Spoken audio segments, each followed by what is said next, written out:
Hello, I'm Adam, And I'm John.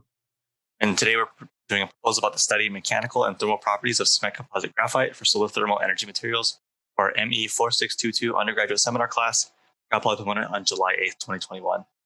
The proposal presentation is laid out in three major sections: the literature survey, investment proposal, and the references. For the first study we looked at, it was on the influence of addition of waste graphite powder on the physical and microstructural performance of hydraulic lime paste.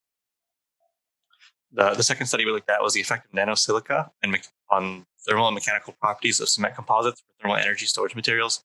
We're added nanosilica to cement composite energy storage materials. For the third study, we looked at the influence of zirconium dioxide on mechanical and thermal properties of high temperature cementitious thermal energy storage materials. The fourth study, we looked at materials and system requirements for high temperature thermal energy storage systems. Overview, part 2, the thermal conductivity enhancement techniques that examined the thermal conductivity enhancement and thermal energy storage systems. For the fifth study, it went over the finite element method modeling of sensible heat for thermal energy storage systems with innovative concretes and comparative analysis literature benchmarks. The sixth study was comparative evaluation of cement matrix composites with distributed versus network exfoliated graphite, which looked at the electrical resistivity and dynamic external properties. For the seventh study, they looked at mechanical and thermal characteristics of cement-based composite for solar thermal energy storage systems.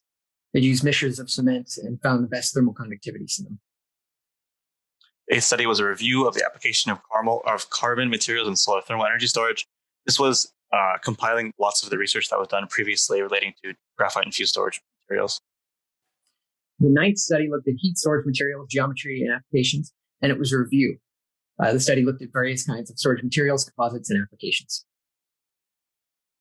10th and last study we looked at was the study on thermal properties of high-strength concrete containing both coal, bottom ash, CBA, fine aggregates, from CBA content of 0 to 100% in the samples tested.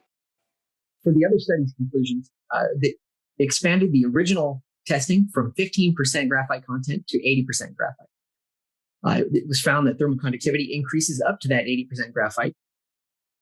The finite element modeling showed that the graphite concrete has the highest efficiency and low thermal stresses, and it is also the most economically favored options. Nanomaterials was another option researched and showed high thermal capacity and high thermal conductivity. Nanomaterials, however, must decrease in cost by 3 orders of magnitude to be a viable alternative. The other studies also looked at extended surfaces used to increase thermal performances.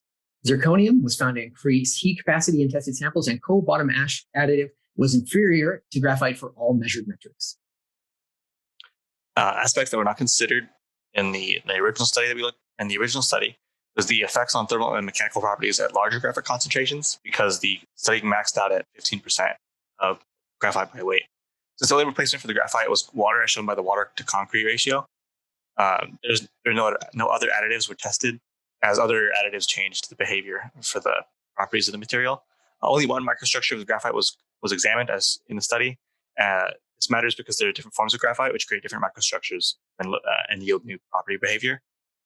The temperature for the heat treatment was a maximum of 400 degrees Celsius, which seems a bit low compared to other studies which had temperatures far beyond the 600 degrees Celsius range.